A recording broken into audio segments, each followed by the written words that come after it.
Bonjour à tous et bienvenue dans cette nouvelle vidéo. Mais pourquoi diable ai-je un t-shirt mini? Eh bien tout simplement parce qu'il y a quelques années, j'avais une Mini Countryman couleur vert foncé, toit blanc. Je vous mets une photo ici. Et c'est mon ex-femme qui m'avait acheté ce t-shirt. Histoire tout à fait étonnante, ma Mini, c'est un véhicule d'occasion que j'avais acheté dans le sud de la Belgique, dans une concession BMW Mini. Et mon ex-femme avait acheté une Mini identique de l'autre côté de la Belgique, tout près de Tournai, donc c'est à plus de 200 km d'ici. Et figurez-vous que la seule différence entre ces deux Mini, c'était deux chiffres, les deux derniers chiffres du numéro de série. Je crois que la mienne se terminait par 60 et la sienne se terminait par 52. Elles avaient identiquement les mêmes options. C'était deux voitures jumelles qui étaient sorties le même jour de l'usine en Allemagne ou en Autriche, je ne sais plus trop. Et voilà, ces deux voitures se sont comme ça retrouvées. C'était assez gag. Bref, nous sommes aujourd'hui ensemble parce que je vais vous montrer l'isolation des portes arrière, pour commencer, de ce magnifique fourgon. A tout de suite.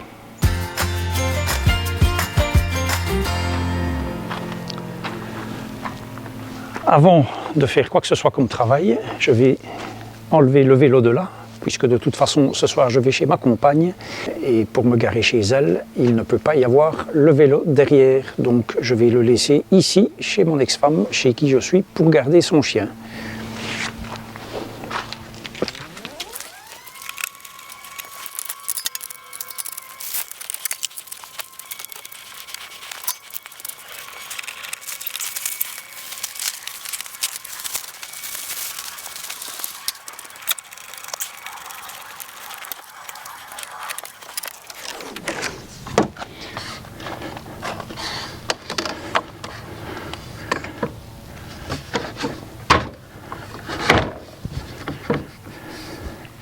Opération numéro 2, me changer pour ne pas me salir.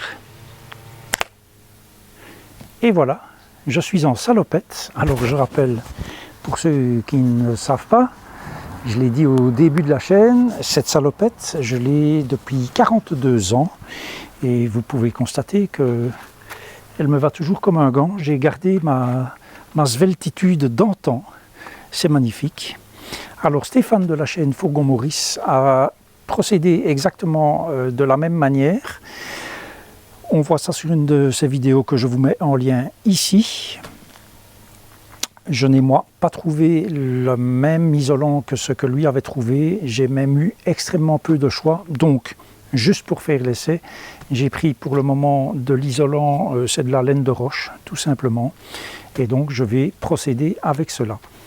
Autre chose, j'ai acheté sur Amazon, pour démonter les clips proprement, j'ai acheté cette petite trousse à outils. C'est une série d'outils qui permettent de démonter sans abîmer, parce qu'en général on fait ça avec un tournevis ou la pointe d'un couteau, etc. Donc ici ce sont des outils en plastique. Pour déclipser c'est beaucoup mieux. Et en l'occurrence, je vais vous montrer. Donc pour enlever les clips, je vais utiliser cette pince-ci. Il y a en fait deux parties aux clips. On enlève la partie supérieure, voilà, et le clip vient tout seul. Et donc en fait, si vous regardez bien, voilà comment ça se passe. J'espère que c'est net. Donc quand vous mettez le clip, hop, après on pousse là-dessus, et c'est ça qui le tient en place. Et donc l'outil vient juste se mettre ici entre les deux parties. Voilà, et donc on écarte ça et hop, le clip vient tout seul derrière et ça permet de ne rien abîmer du tout. Ce bouton là qui en fait permet de faire pivoter la porte un petit peu plus loin, je ne le fais pas avec cette porte-ci puisque j'ai le porte-vélo qui est derrière et ça le ferait aller dans les feux arrière et probablement ça les casserait. Mais ce truc il est bêtement clipsé, donc il vient tout seul et c'est un bête petit bouton qui n'est raccordé à rien, donc c'est plutôt malin comme système. Et donc il me reste le dernier clip ici, hop, voilà, il est dehors. Et maintenant le panneau peut être enlevé. Alors j'avais déjà enlevé toute l'isolation j'avais fait tout un petit speech. Voilà ce que Chausson met comme isolation dans cette porte. Un morceau ici au-dessus, un morceau là en dessous. Comme si ça coûtait une fortune de faire une isolation convenable. C'est en plus du travail de porc, mais c'est comme ça. Et donc moi je vais mettre de la laine de roche jusque dans le fond de la porte ici. Et je vous retrouve après. Pour les deux portes arrière, c'était ça sur une porte et la même chose sur l'autre. Exit cette saloperie, made in Chausson. J'ai pour les deux portes utilisé 3 panneaux comme ceci. Ce sont des panneaux de 100 par 60 par 4,5 d'épaisseur. C'est de la laine de roche. Nous sommes bien d'accord que ce n'est très probablement pas ce qu'il y a de plus indiqué. Et en plus, ça gratte, je peux vous le dire. J'ai donc fait la porte jusqu'ici. Pareil de l'autre côté. Il y a encore un petit passage ici, mais il est quasiment impossible d'y aller. Alors vous voyez qu'il y a 4 clips pour enlever ça. Il se fait que ce truc est collé en plus d'être clipsé. Donc les clips, je les ai enlevés. Et puis en fait, ça ne sert à rien parce que ce machin est collé et pas un petit peu. Hein. Je peux vous dire que ça tient bien. Je pense qu'une chose que Stéphane de la chaîne Fourgon Maurice n'avait pas fait, c'était venir ici entre. Donc moi, c'est vraiment isolé jusque tout en bas de la porte, le plus bas possible. Et y compris derrière ces espaces qui sont creux, j'ai été bourré de la laine de roche. Et ici, c'est un seul morceau qui vient jusque là. Il est évident que pour la porte côté gauche, côté conducteur donc, on a ces attaches qui viennent ici et qui donc vont faire forcément bouger un petit peu tout le bazar. Donc ma foi, c'est comme ça et pas autrement. Je vais maintenant remonter les 2 caches.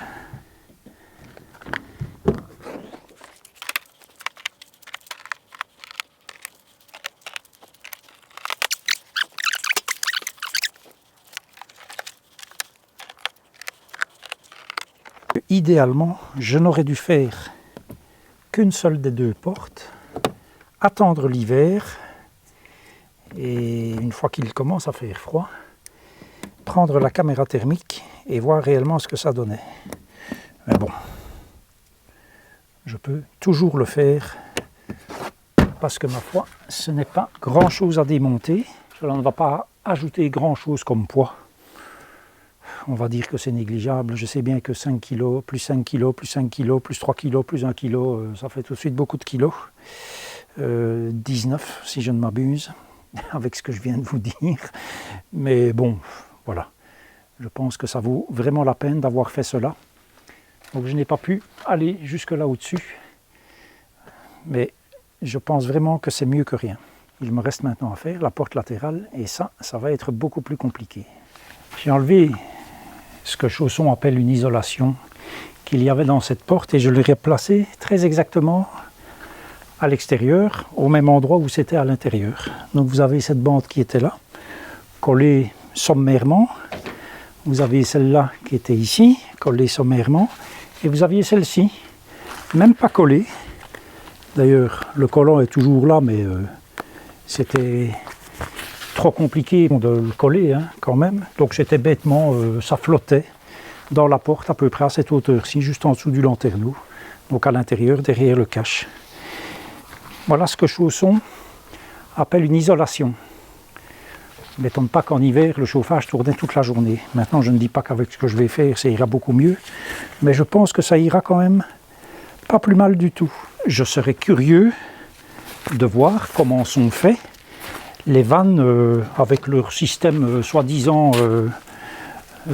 exceptionnel qui s'appelle le VPS, là, dont je rappelle quand même que dans la publicité, Chausson dit que c'est du classe 3 et que ça permet d'atteindre, de passer de moins 15 à 20 degrés en un certain laps de temps. Et nous sommes bien d'accord que ça, c'est une performance de chauffage et non pas une performance d'isolation.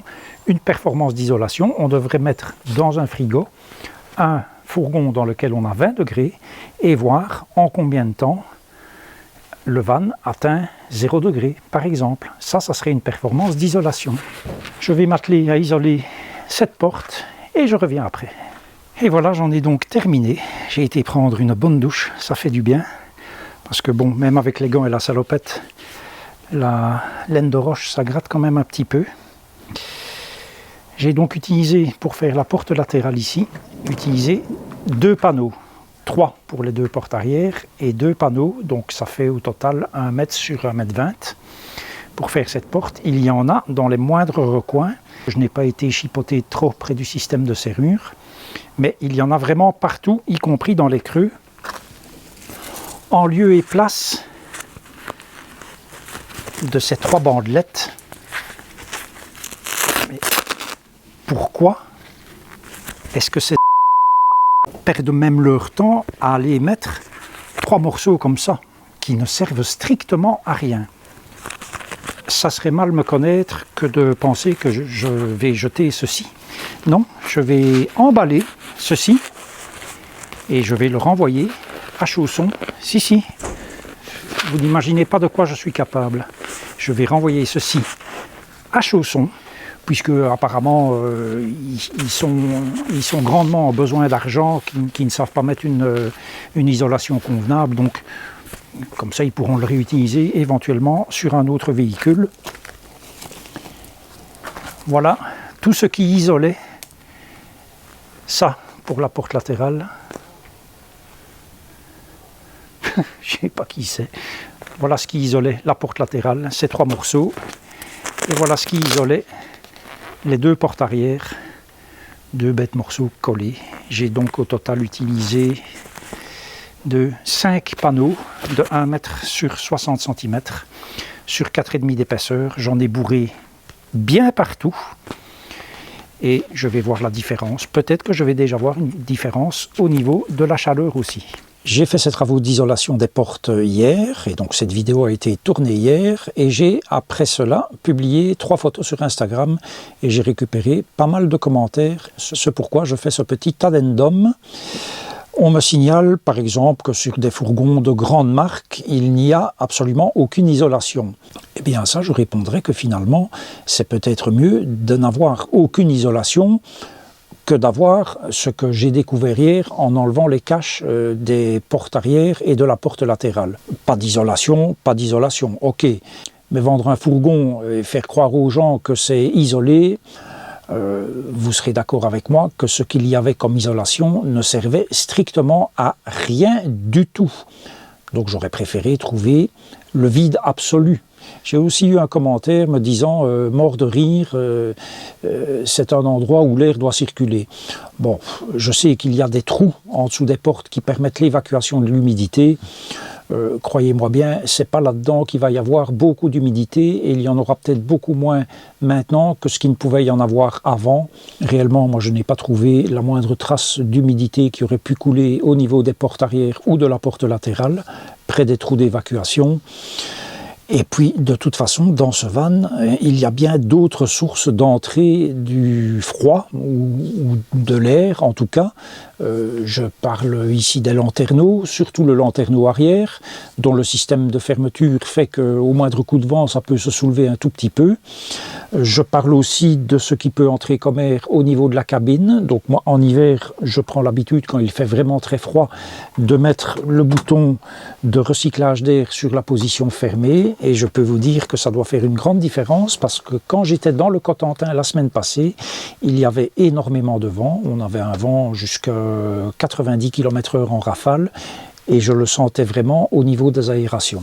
Comme il y avait du soleil, pour avoir une circulation d'air à l'intérieur, j'avais laissé évidemment ce bouton de recyclage sur la position ouverte. Et comme j'ai une communauté qui m'envoie toujours des commentaires très intéressants et très pertinents, je vais en profiter pour parler de mon convertisseur.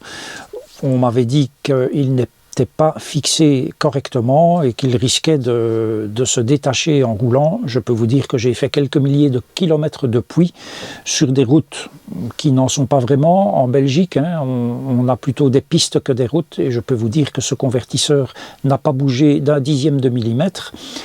Pareil pour le porte-vélo, oui c'est un système collé, mais les deux attaches principales sont quand même pincées dans la porte et ça ne bouge absolument pas du tout. Donc il n'y a pas de problème ni avec le porte-vélo ni avec le convertisseur et il n'y en aura pas avec l'isolation que j'ai apportée au niveau des deux portes arrière et de la porte latérale.